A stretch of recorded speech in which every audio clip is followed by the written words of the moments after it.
Hello दोस्तों, आप सभी का स्वागत है मेरा यूट्यूब चैनल सुबह स्टडी पे। आज हम लोग पढ़ेंगे जो घटना चक्र पढ़ रहे हैं, जिसमें बिहार के सभी एग्जाम का एमसीक्यू क्वेश्चन है, उसका ये पार्ट नंबर 2 रहेगा। तो चलिए देखते हैं। इसमें पहला क्वेश्चन हो जाएगा सोलर कुकर। सोलर कुकर में किसका प्रयोग होता है? सोलर कुकर में किसका प्रयोग होता है? तो इसमें होता है अवतल दर्पण का। ऑप्शन हो जाएगा ए। इसका डिस्क्रिप्शन देख लेते हैं। सोलर कुकर में अवतल दर्पण का प्रयोग किया जाता है, जो सूर्य की किरणों को केंद्रित कर गर्मी उत्पन्न करता है और खाना पकाने में सहायक होता है। 2 नंबर क्वेश्चन देखते हैं। 2 नंबर हो जाएगा निकट दृष्टि दोष के निवारण में किस लेंस का उपयोग होता है? तो निकट दृष्टि दोष के निवारण के लिए अवतल लेंस का उपयोग होता है। इसमें क्या होता है? तो इसमें निकट की वस्तु दिखाई देती है, दूर की वस्तु दिखाई नहीं देती है। और इसमें जो ये प्रतिबिंब बनता है, ये रेटिना के आगे बनता है। आगे बढ़ेंगे, अगला क्वेश्चन हो जाएगा। अगला क्वेश्चन है हीरा का अपवर्तनांक कितना होता है? हीरा का अपवर्तनांक कितना होता है? तो अपवर्तनांक होता है 2.42। ऑप्शन हो जाएगा सी। आगे बढ़ेंगे, इसका डिस्कशन देख लेंगे। हीरा का अपवर्तनांक 2.42 होता है, जो इसे अत्यधिक चमकदार बनाता है। उच्च अपवर्तनांक के कारण प्रकाश अंदर जाकर कई बार परावर्तित होती है, जिससे हीरा चमकदार दिखाई देता है।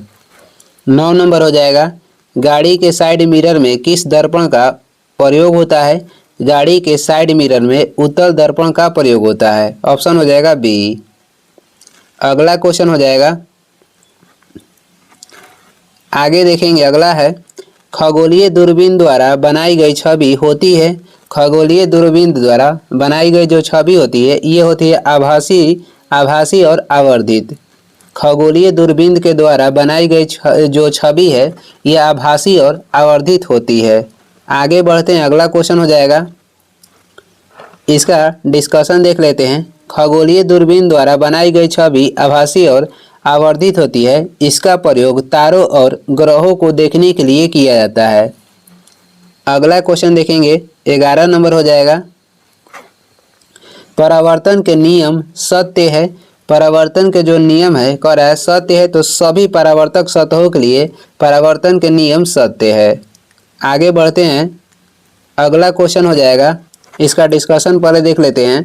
परावर्तन का नियम गोलीय पृष्ठों सहित सभी परावर्तक सतहों के लिए सत्य होता है।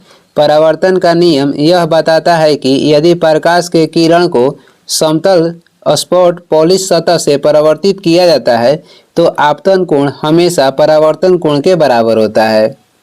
12 देखेंगे, प्रकाश की किरण गमन करती है। तो प्रकाश के जो किरण है, ये सीधी रेखा में गमन करती है।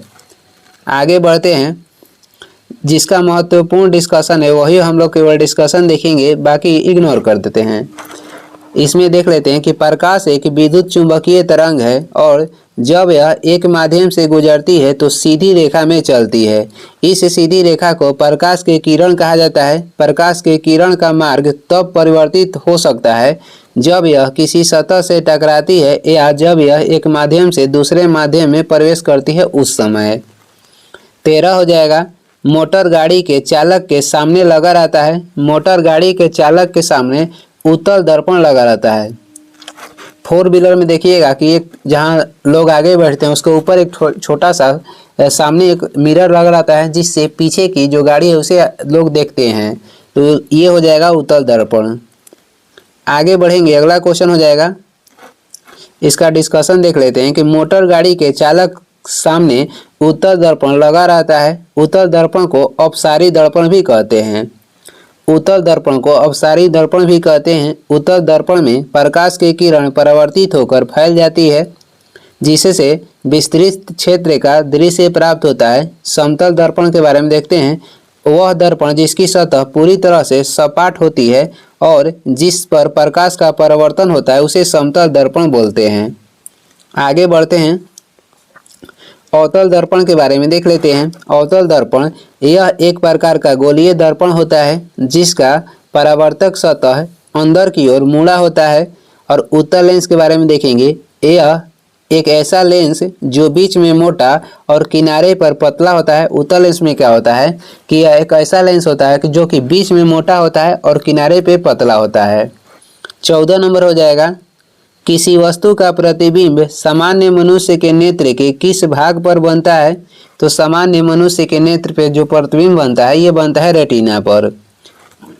ऑप्शन हो जाएगा सी।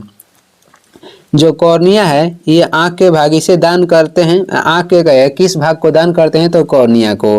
कहाँ प्रतिबिंब बनता है? तो रेटिना पर। आगे बढ़ते हैं, अगला क्वेश्चन हो जाएगा, इसका सलूशन पहले देख लेते हैं। सामान्य मनुष्य के नेत्र में किसी वस्तु का प्रतिबिंब कहाँ बनता है? रेटिना पर, जिसे दृष्टि पटल भी बोलते हैं। कार्निया आंख का बाहरी पारदर्शी हिस्सा होता है, इसे स्वच्छ मंडल भी कहा जाता है। किसे स्वच्छ मंडल कहा जाता है? तो कार्निया का। पुतली क्या है? तो यह आंख में प्रवेश करने वाले प्रकाश की मात्रा को नियंत्रित करती है। आइरिस क्या है?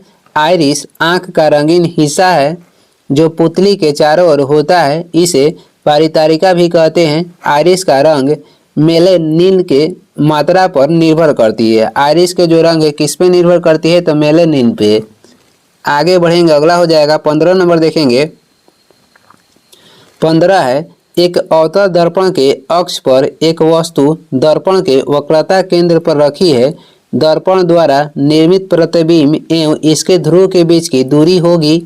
एक अवतल दर्पण के अक्ष पर एक वस्तु दर्पण के वक्रता केंद्र पर रखी है। दर्पण द्वारा निर्मित प्रतिबिंब एवं इसके ध्रुव के बीच की दूरी कितनी होगी? तो ये होगी 2f के बराबर। ऑप्शन हो जाएगा सी। आगे बढ़ेंगे, इसका सलूशन देख लेंगे। जब वस्तु की स्थिति वक्रता केंद्र पर हो तो वक्रता केंद्र पर ही अवतल दर्पण द्वारा एक उल्टा तथा समान आकार का वस्तु का प्रतिबिंब बनता है। ऐसी स्थिति में दर्पण द्वारा निर्मित प्रतिबिंब व इसके ध्रुव के बीच की जो दूरी होता है ये 2f के बराबर होती है। 16 नंबर देखेंगे, जरा दृष्टि के उपचार के लिए किस दर्पण का इस्तेमाल किया जाता है? जरा दृष्टि दोष में किसका उपयोग करते हैं? बाईफोकल लेंस का। किस लेंस का उपयोग होता है? बाईफोकल लेंस का उपयोग होता है। आगे बढ़ेंगे, अगला क्वेश्चन हो जाएगा, अगला देखेंगे 17 नंबर क्वेश्चन है, किस कारण से आकाश का रंग नीला दिखाई देता है? किस कारण से आकाश का रंग नीला दिखाई देता है? तो ये प्रकाश के परिकिरण के कारण आकाश का रंग नीला दिखाई देता है। आगे बढ़ेंगे, आगे इसमें हम लोग सॉल्यूशन देख लेते हैं।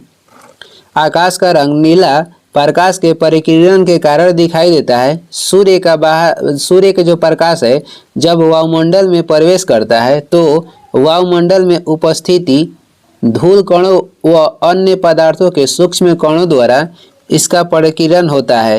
बैंगनी एवं नीले रंग के प्रकाश का परिकिरण लाल रंग की अपेक्षा अधिक होता है, इसलिए बैंगनी एवं नीला प्रकाश चारों ओर फैल जाता है। यही फैला हुआ प्रकाश हमारी आंखों में पहुंचता है, जिसके कारण हमें आकाश नीला दिखाई देता है। आगे बढ़ते हैं, 18 नंबर हो जाएगा, मोटर कारों की हेडलाइट में किसका उपयोग किया जाता है? हेडलाइट में अवतल दर्पण का प्रयोग होता है और साइड मिरर में कहेगा तो ये साइड मिरर में उत्तल दर्पण लगा रहता है और हेडलाइट में होता है अवतल दर्पण। आगे बढ़ेंगे, अगला क्वेश्चन हो जाएगा, अगला 19 नंबर है, प्रकाश की गति अधिकतम है। प्रकाश की गति कर रहा है किसमें अधिकतम है? तो प्रकाश की गति पानी में अधिकतम होता है। ऑप्शन हो जाएगा डी। और इसका डिस्कशन हम लोग देख लेते हैं। प्रकाश की गति उस भौतिक माध्यम पर निर्भर करती है जिसमें वह गति कर रहा है। निर्वात में प्रकाश की चाल अधिकतम, निर्वात में जो प्रकाश की चाल अधिकतम होता है जो कि होता है 3 × 10⁸ मीटर प्रति सेकेंड। प्रकाश की गति माध्यम के अपवर्तनांक पर निर्भर करती है। प्रकाश की गति किस पे निर्भर करती है? तो ये माध्यम के अपवर्तनांक पर निर्भर करती है। माध्यम का अपवर्तनांक जितना अधिक होगा प्रकाश की गति उतना ही कम होगी। माध्यम के अपवर्तनांक कह रहा है कि जिस माध्यम में अपवर्तनांक अधिक होगा उसमें प्रकाश की गति क्या होगी? तो कम होगी। ये इन्वर्सली प्रोपोर्शनल टू होता है। प्रश्नगत विकल्पों में पानी का अपवर्तनांक सबसे कम है, अतः प्रकाश की गति पानी में अधिकतम होगी। आगे बढ़ेंगे, अगला क्वेश्चन देखेंगे। अगला क्वेश्चन है, 20 नंबर हो जाएगा समुद्र का नीलापन निम्न के कारण होता है।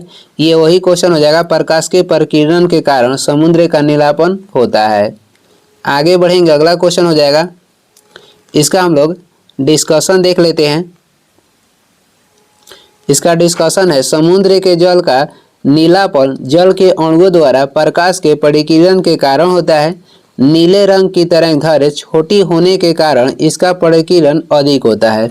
इससे ये पता चलता है कि जिस रंग का तरंगदैर्घ्य छोटा होगा यानी कि कम होगा उसका परिकिरण अधिक होगा। तो बैगनी जो रंग है उसका तरंगदैर्घ्य कम होता है जिसके कारण उसका परिकिरण अधिक होता है, और लाल रंग का तरंगदैर्घ्य अधिक होता है इसलिए लाल रंग का जो परिकिरण है कम होता है। आगे बढ़ते हैं, 21 नंबर क्वेश्चन हो जाएगा, अस्पष्ट आकाश नीला दिखाई देता है क्योंकि अस्पष्ट जो आकाश है ये नीला दिखाई देता है। इसका कारण क्या है? बैगनी और नीला प्रकाश अन्य सभी रंगों के प्रकाश की तुलना में वायुमंडल द्वारा अधिक परिकिरणित होती है, इसी के कारण। ऑप्शन हो जाएगा सी। आगे बढ़ेंगे, अगला क्वेश्चन हो जाएगा, अगला क्वेश्चन है प्रकाश किरणों या प्रतिबिंब का किसी अधिक घनत्व वाले माध्यम में जुड़ना क्या कहलाता है? प्रकाश किरणों या प्रतिबिंब का किसी अधिक घनत्व वाले माध्यम में मुड़ना है, मुड़ना क्या कहलाता है? तो ये कहलाता है अपवर्तन। ऑप्शन हो जाएगा बी, अपवर्तन। प्रकाश किरणों या प्रतिबिंब का किसी अधिक घनत्व वाले माध्यम में मुड़ना ये क्या कहलाता है? तो इसे कहते हैं अपवर्तन। इसका सलूशन देख लेते हैं। प्रकाश से किरणों या प्रतिबिंब किसी अधिक घनत्व वाले माध्यम में विक्षेपित होना जिसे मुड़ना भी बोलते हैं, प्रकाश का अपवर्तन कहलाता है। प्रकाश के अपवर्तन में प्रकाश की किरण विरल माध्यम से सघन माध्यम में जाने पर अभिलंब की ओर झुकती है। प्रकाश की किरण विरल माध्यम से जब सघन माध्यम में जाएगा तो यह अभिलंब की ओर झुकती है यानी कि मुड़ती है। आगे बढ़ते हैं, अगला क्वेश्चन हो जाएगा, अगला क्वेश्चन है मानव नेत्र के रेटिना पर बना प्रतिबिंब कैसा होता है? तो रेटिना पर कैसा प्रतिबिंब बनता है? तो ये कैसा प्रतिबिंब बनेगा? वास्तविक और उल्टा, यानी इसमें हो जाएगा असली और उल्टा प्रतिबिंब बनेगा मानव के नेत्र के रेटिना पर। अगला क्वेश्चन हो जाएगा, इसका सलूशन भी देख लेते हैं। मानव नेत्र के रेटिना पर किसी भी वस्तु का बना हुआ प्रतिबिंब सदैव वास्तविक व उल्टा होता है। प्रतिबिंब को सीधा प्रतीत कराने का कार्य मस्तिष्क में उपस्थित दृष्टि तंत्रिका जो है वो करती है। आगे बढ़ते हैं, अगला क्वेश्चन हो जाएगा, अगला है बैगनी रंग का तरंगदैर्घ्य होता है। तो बैगनी रंग के तरंगदैर्घ्य जो है सबसे कम होता है क्योंकि इसका परिकिरण जो है अधिक होता है। आगे बढ़ेंगे, अगला हो जाएगा, यहाँ पर देख लेते हैं सलूशन जो दिया गया है। इसमें मुख्य रूप से ये वाला है, यहाँ देखिए, सबसे अगर कहेगा कम तरंगदैर्घ्य किसका होता है तो सबसे कम जो तरंगदैर्घ्य है ये बैगनी रंग का होता है और सबसे अधिक होता है लाल रंग का। और इधर से कहिएगा तो इधर से क्या हो जाएगा? तो इधर से परिकिरण कम होता है, यानी कि लाल के परिकिरण सबसे कम होता है, उसके बाद अधिक होगा नीला का, उसके बाद या नीला नारंगी का, उसके बाद पीला का, उसके बाद हरा, उसके बाद नीला हो जाएगा, उसके बाद जामुनी, उसके बाद बैगनी। यानी कि यहाँ से देख लीजिए, इधर से आप लीजिएगा, इधर बढ़ते क्रम में हो जाएगा तरंगदैर्घ्य। सबसे कम हो जाएगा तरंगदैर्घ्य बैगनी का, उससे अधिक होता है जामुनी का, उससे अधिक तरंगदैर्घ्य नीला का हो जाएगा, उससे अधिक तरंगदैर्घ्य हरा का हो जाएगा, उससे अधिक पीला का हो जाएगा, उससे अधिक होगा नारंगी का, उससे अधिक होगा लाल का। यानी आप सीधे सीधे ये याद कीजिए, जिस कलर का यानी जिस रंग का तरंगदैर्घ्य अधिक होगा उसका परिकिरण कम होगा। 25 नंबर देखेंगे, बैगनी प्रकाश के तरंगदैर्घ्य का परास एनएम में क्या है? बैगनी प्रकाश के जो तरंगदैर्घ्य के परास है ये एनएम में क्या है? तो ये हो जाएगा 380 से लेके 450 तक। ऑप्शन हो जाएगा बी। आगे बढ़ते हैं, अगला क्वेश्चन हो जाएगा 26 नंबर है, एक रोगी के शरीर के अंदर देखने के लिए क्या उपयोगी है? एक रोगी के शरीर के अंदर देखने के लिए क्या उपयोगी है? तो इसमें से हो जाएगा प्रकाशीय तंतु, प्रकाशीय तंतु हो जाएगा। इसका सलूशन हम लोग देख लेते हैं। एंडोस्कोपी एक चिकित्सा प्रक्रिया है जिसमें एक रोगी के शरीर के अंदर देखने के लिए एंडोस्कोप का प्रयोग किया जाता है। यह उपकरण प्रकाशीय तंतु का प्रयोग करता है। जो एंडोस्कोपी है ये प्रकाशीय तंतु का प्रयोग करता है। इसमें प्रकाशीय तंतुओं से बना बंडल शरीर के भीतर पहुंचाया जाता है। प्रकाशीय तंतु शरीर के भीतर प्रकाश ले जा सकता है। आगे देखेंगे और आगे कह रहा है कि तथा इनमें से कुछ शरीर के अंदर से परावर्तित प्रकाश बाहर लाते हैं, जिससे शरीर के भीतर के रोगग्रस्त भाग की छवि प्राप्त हो जाती है। 27 देखेंगे, जिसमें वस्तु की अपेक्षा प्रतिबिंब बड़ा दिखाई देता है वह दर्पण कौन सा है? जिसमें वस्तु की अपेक्षा प्रतिबिंब बड़ा दिखाई देता है वह वस्तु हो जाएगा, वह कह रहा है कि दर्पण कौन सा है, तो ये हो जाएगा अवतल दर्पण। ये हो जाएगा अवतल दर्पण, ऑप्शन हो जाएगा बी। आगे देखेंगे, इसका सॉल्यूशन भी देख लेते हैं। अवतल दर्पण अंदर की तरफ उभरी प्रतिबिंब करने वाली सतह होती है। अवतल दर्पण जो होता है अंदर की तरफ उभरी प्रतिबिंबित करने वाली सतह होती है। यह स्वयं पर आपतित होने वाली प्रकाश की सभी समानांतर किरणों का अभिसरण करती है, इसलिए इसे अभिसारी दर्पण भी बोला जाता है। अवतल दर्पण में वस्तु का प्रतिबिंब वास्तविक तथा वस्तु की अपेक्षा बड़ा दिखाई देता है।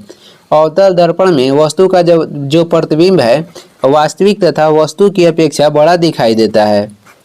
28 हो जाएगा, सोलर कुकर में किसका प्रयोग होता है? तो सोलर कुकर में अवतल दर्पण का प्रयोग होता है। आगे बढ़ेंगे, अगला क्वेश्चन हो जाएगा। आगे देखेंगे, सूर्यास्त के समय सूर्य लाल दिखाई देता है, इसका कारण क्या है? सूर्यास्त के समय जो सूर्य है लाल दिखाई देता है, इसका कारण क्या है? तो लाल रंग अन्य रंगों की अपेक्षा यहाँ पे लाल रंग जो है इसका प्रकीर्णन कम होता है, तो ऑप्शन अनुसार देख लेते हैं।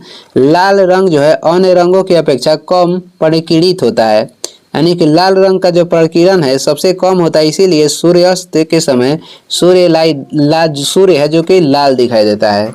ऑप्शन हो जाएगा इसमें सी। आगे बढ़ेंगे, यहाँ दिया गया है कि जिस रंग के प्रकाश की तरंगदैर्घ्य जितनी अधिक होगी उस रंग का परिकीर्णन उतना ही कम होगा। आगे देखते हैं, अगला क्वेश्चन हो जाएगा। अगला है, लेजर वह युक्ति है जिससे उत्पन्न होती है। लेजर वह युक्ति है जिससे उत्पन्न होती है, तो जिससे सशक्त प्रकाश किरण पुंज क्या होती है? तो उत्पन्न होती है। लेजर वह युक्ति है जिससे उत्पन्न होती है तो सशक्त प्रकाश की किरण पुंज, ऑप्शन हो जाएगा सी। आगे बढ़ेंगे, इसका सॉल्यूशन भी देख लेते हैं। लेजर वह युक्ति है जो विद्युत चुंबकीय विकिरण के उत्तेजित उत्सर्जन के आधार पर ऑप्टिकल प्रवर्धन की प्रक्रिया के माध्यम से प्रकाश का उत्सर्जन करता है, जिस कारण सशक्त प्रकाश की किरण पुंज उत्पन्न होती है। लेजर के फुल फॉर्म कहेगा तो light amplification by stimulated emission of radiation होता है। इसका ये क्या है? संक्षिप्त रूप है, यानी कि फुल फॉर्म। लेजर से प्राप्त होने वाली प्रकाश किरणों में एकवर्णता, दिशात्मकता, संबंधता तथा उच्च तीव्रता जैसे गुण पाए जाते हैं। आगे बढ़ेंगे, अगला क्वेश्चन हो जाएगा।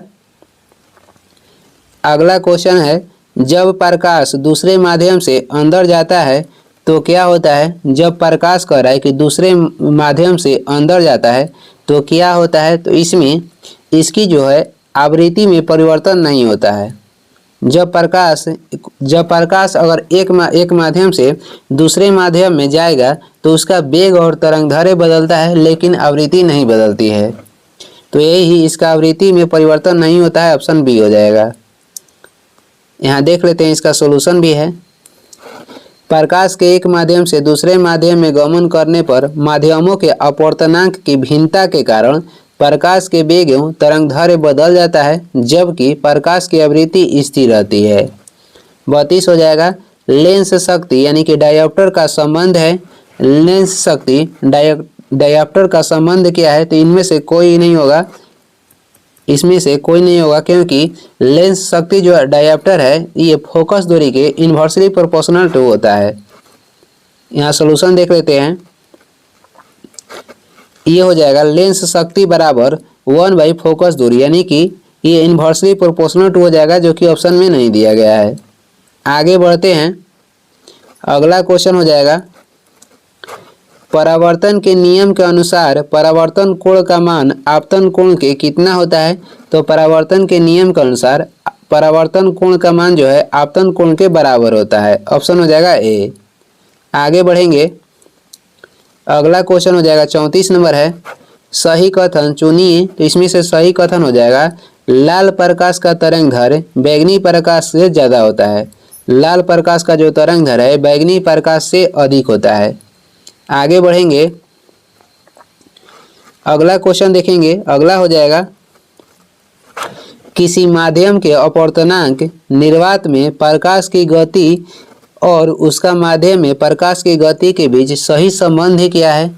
कह रहा है कि किसी माध्यम के अपवर्तनांक निर्वात में प्रकाश की गति और उसका माध्यम में प्रकाश की गति के बीच सही संबंध क्या है? तो इसका सही संबंध हो जाएगा ऑप्शन सी, यानी कि किसी माध्यम में अपवर्तनांक बराबर हो जाएगा निर्वात में प्रकाश की गति बराबर बटे उसका माध्यम में गति, माध्यम में प्रकाश की गति। अपवर्तनांक बराबर होता है, यहाँ देख लीजिए, अपवर्तनांक बराबर हो जाएगा निर्वात में प्रकाश की गति बटे माध्यम में प्रकाश की गति। यही इसका सूत्र है। 36 नंबर हो जाएगा, प्रकाशिक तंतु यानी कि ऑप्टिकल फाइबर का उपयोग मुख्य रूप से किस लिए किया जाता है? तो इसका प्रयोग होता है संचार में। आगे बढ़ेंगे, अगला क्वेश्चन हो जाएगा, आगे देखेंगे, सॉल्यूशन देख लेते हैं। प्रकाशित तंतु ऑप्टिकल फाइबर का संचार क्षेत्र में व्यापक प्रयोग किया जाता है क्योंकि यह लंबी दूरी, तीव्र गति और ऊंचे बैंडविड्थ यानी डाटा ट्रांसफर दर पर संचरण में मदद करता है। 37 हो जाएगा, ऑप्टिकल फाइबर का उपयोग संचारित करने के लिए किया जाता है। ऑप्टिकल फाइबर का उपयोग संचारित करने के लिए किया जाता है, तो ये लेजर किरणें के संचारित करने के लिए किया जाता है। ऑप्शन हो जाएगा बी। आगे बढ़ते हैं, अगला क्वेश्चन हो जाएगा, निम्न में से कौन सा किसी छाते के लिए सर्वोत्तम होगा? छाता के लिए कौन सा इसमें से सर्वोत्तम होगा?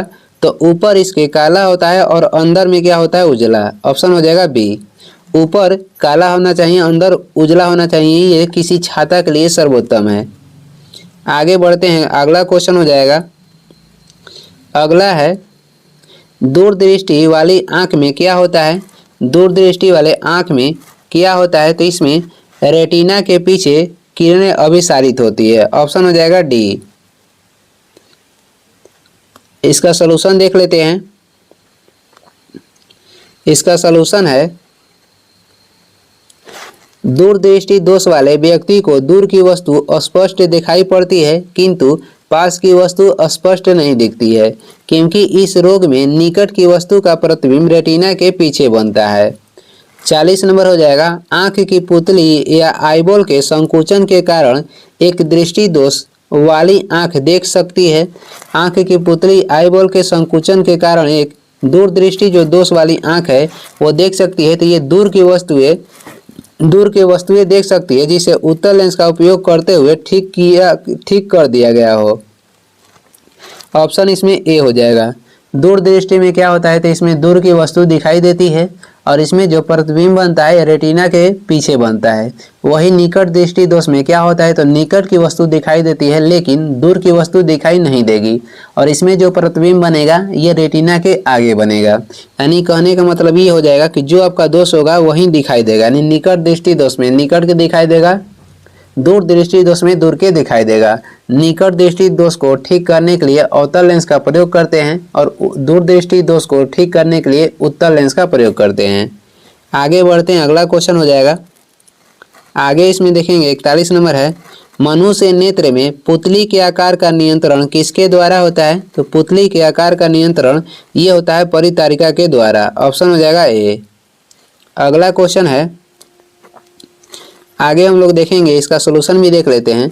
पुतली के आकार का विनियमन परितारिका के द्वारा होता है। जब परितारिका सिकुड़ती और शिथिल होती है, जब अंधेरा होता है तो पुतली फैल जाती है जिससे कि अधिक प्रकाश आंख में प्रवेश कर सके। परितारिका पुतली एवं आंख में प्रवेश करने वाले प्रकाश की मात्रा को नियंत्रित करती है। 42 है, प्रकाशीय तंतु किस परिघटना पर आधारित है? प्रकाशीय जो तंतु है ये किस परिघटना पे आधारित है तो ये पूर्ण आंतरिक परावर्तन पे आधारित है। ऑप्शन हो जाएगा डी। आगे बढ़ते हैं, अगला क्वेश्चन हो जाएगा 43 नंबर है, प्रकाशिक तंतु यानी कि ऑप्टिकल फाइबर में प्रकाश का संचरण किस सिद्धांत के अनुसार होता है? प्रकाशिक तंतु जो है ऑप्टिकल फाइबर में प्रकाश का संचरण किस सिद्धांत के अनुसार होता है? ये होता है पूर्ण आंतरिक परिवर्तन पे। ऑप्शन हो जाएगा बी। आगे बढ़ेंगे, अगला क्वेश्चन हो जाएगा 44 हो जाएगा। 44 है, प्रकाशग्राही कोशिकाएं यानी छड़ और शंकु किसमें मौजूद होते हैं? प्रकाशग्राही कोशिकाएं यानी कि छड़ और शंकु किसमें मौजूद होते हैं? तो ये रेटिना में मौजूद होते हैं। ऑप्शन हो जाएगा सी। आगे बढ़ेंगे, अगला क्वेश्चन हो जाएगा 45 नंबर देखेंगे। 45 नंबर क्वेश्चन देखेंगे, निम्नलिखित में से किस माध्यम में प्रकाश का वेग सबसे कम होता है? तो प्रकाश का वेग सबसे कम होता है कांच में। ऑप्शन हो जाएगा डी। आगे देखेंगे, अगला क्वेश्चन हो जाएगा 46 नंबर, आंख और उसके रोगों से संबंधित चिकित्सा शास्त्र की शाखा को क्या कहा जाता है? इसे बोला जाता है ऑप्थेल्मोलॉजी। ऑप्थेल्मोलॉजी बोला जाता है आंख और उसके रोगों से संबंधित चिकित्सा शास्त्र को। ऑप्शन हो जाएगा डी।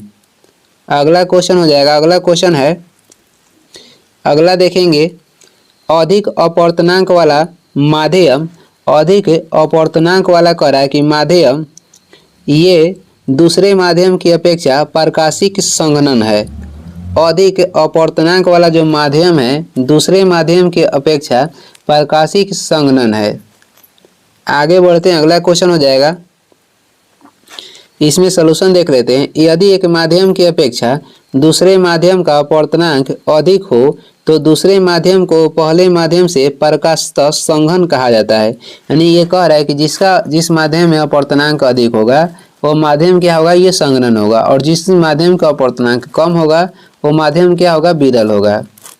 आगे बढ़ते हैं, अगला क्वेश्चन हो जाएगा, अगला क्वेश्चन देखेंगे 48 नंबर है, यदि एक अवतल दर्पण में वस्तु एवं प्रतिबिंब दोनों वक्रता केंद्र पर हो तो प्रतिबिंब होगी, तो प्रतिबिंब इसमें वस्तु से समान आकार का बनेगा। ऑप्शन हो जाएगा सी। आगे देखेंगे, इसका सलूशन देख लेते हैं। इसका सलूशन है, जब एक अवतल दर्पण में वस्तु एवं प्रतिबिंब दोनों वक्रता केंद्र पर हो तो प्रतिबिंब वस्तु से समान आकार का होगा।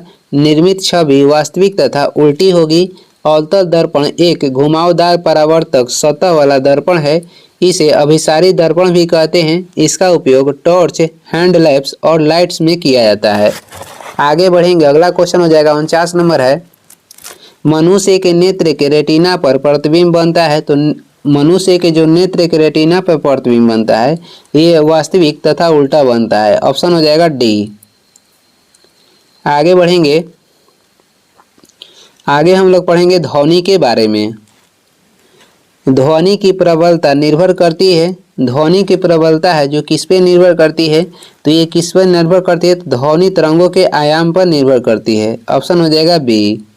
आगे देखेंगे, इसका डिस्कशन देख लेते हैं।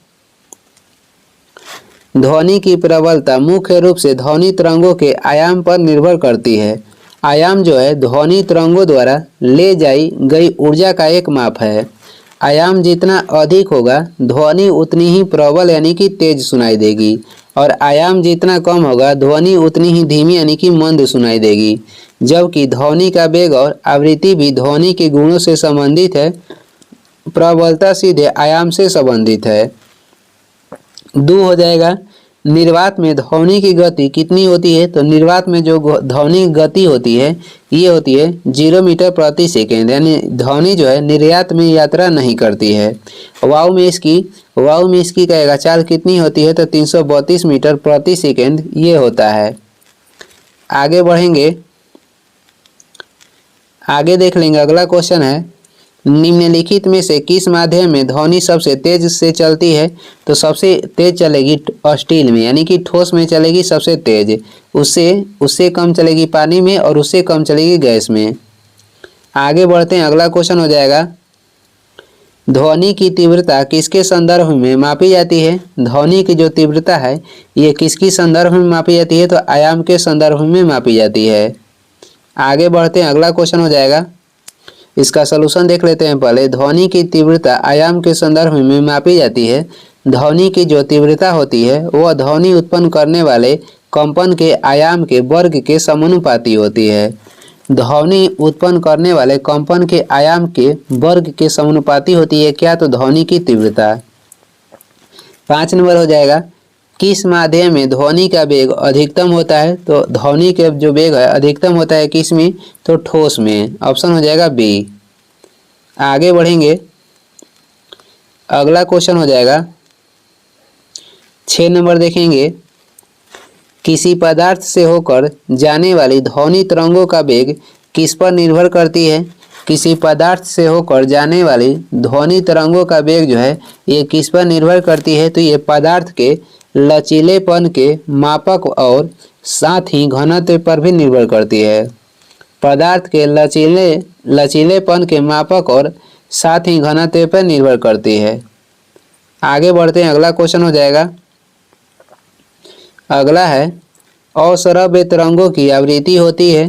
अश्रव्य तरंगों की जो आवृत्ति होती है ये 20 हर्ट्ज से कम होता है। ऑप्शन हो जाएगा सी। आगे बढ़ेंगे, अगला क्वेश्चन हो जाएगा, आगे देखेंगे, ध्वनि की गति u और माध्यम का घनत्व p के मध्य यह संबंध है। ध्वनि की गति u और माध्यम का घनत्व p के मध्य यह संबंध है। तो ध्वनि की गति ये हो जाएगा under root inversely proportional to हो जाएगा p के, यानी कि ध्वनि की जो गति है माध्यम का घनत्व के वर्गमूल के इन्वर्सली प्रोपोर्शनल टू हो जाएगा, यानी कि व्युत्क्रमानुपाती हो जाएगा इसका वर्गमूल का। इसमें आंसर हो जाएगा बी। आगे बढ़ेंगे, अगला क्वेश्चन है इसमें 9 नंबर हो जाएगा, मानव कान के लिए कितनी ध्वनि उपयुक्त होती है? मानव कान के लिए उपयुक्त ध्वनि हो जाएगा 60 डेसिबल। आगे है, आगे कह रहा है कि ध्वनि तरंगे संचारित नहीं हो सकती है। ध्वनि तरंगे जो है ये निर्वात में संचारित नहीं होती है। आगे बढ़ेंगे, इसका सलूशन देख लेते हैं। ध्वनि तरंगे अनुदैर्ध्य तरंगे होती है। वायु के कण ध्वनि के प्रसार की दिशा में कंपन करते हैं। ध्वनि तरंगे निर्वात में संचारित नहीं होती क्योंकि ध्वनि तरंगों को संचारित होने के लिए माध्यम की आवश्यकता होती है। 11 देखेंगे, ध्वनि ऊर्जा को विद्युत ऊर्जा में बदलते हैं। तो ध्वनि ऊर्जा को विद्युत ऊर्जा में कौन बदलते हैं? तो ये बदलता है माइक्रोफोन।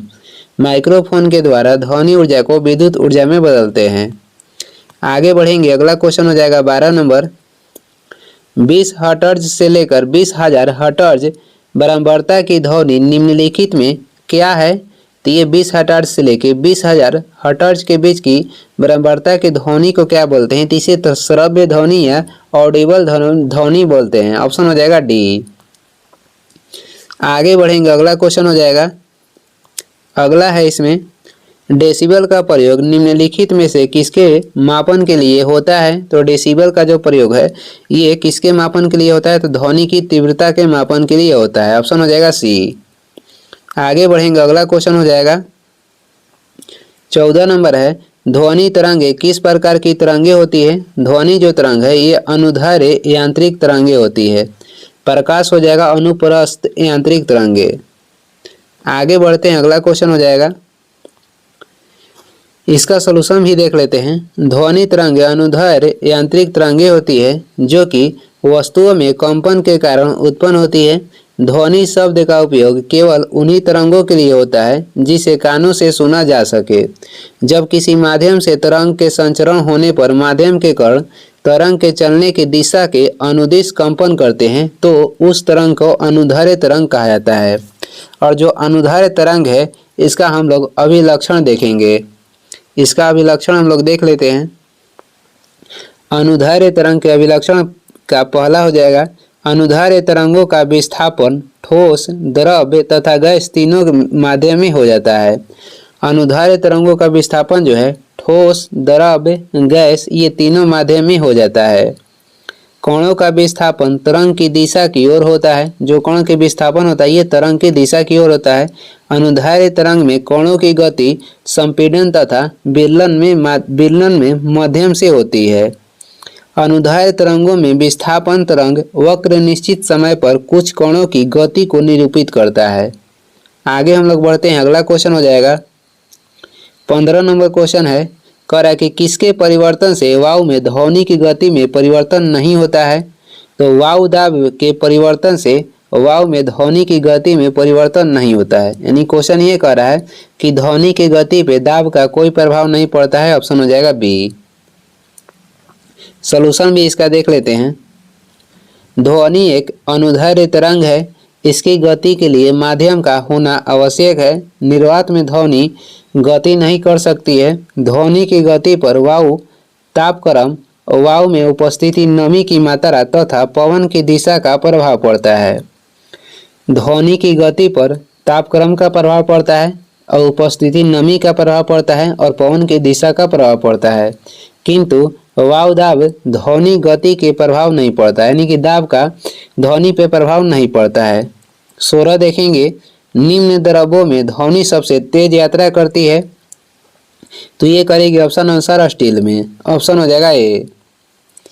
आगे बढ़ते हैं, अगला हो जाएगा, आगे है किसी पदार्थ से होकर जाने वाली ध्वनि तरंगों का वेग किस पर निर्भर करती है। किसी पदार्थ से होकर जाने वाली ध्वनि जो तरंग है इसका वेग किस पर निर्भर करती है। तो ये पदार्थ के लचीलेपन के मापक पर और साथ ही घनत्व पर ये निर्भर करती है। ऑप्शन हो जाएगा सी। आगे बढ़ेंगे, अगला क्वेश्चन हो जाएगा। अगला क्वेश्चन है इसमें, यदि एक पेंडुलम से दोलन करने वाली घड़ी को पृथ्वी से चंद्रमा पर ले जाए तो घड़ी होगी, तो घड़ी वहाँ पे क्या हो जाएगी, तो सुस्त हो जाएगी। और ये इस वीडियो के लास्ट क्वेश्चन है। वीडियो को लास्ट तक देखने के लिए धन्यवाद। वीडियो पसंद आ रहा है तो लाइक कर दें, चैनल पर नए हैं तो सब्सक्राइब कर दें। कुछ सुझाव एवं सलाह देना है तो कमेंट करके ज़रूर बताएं। Thank you.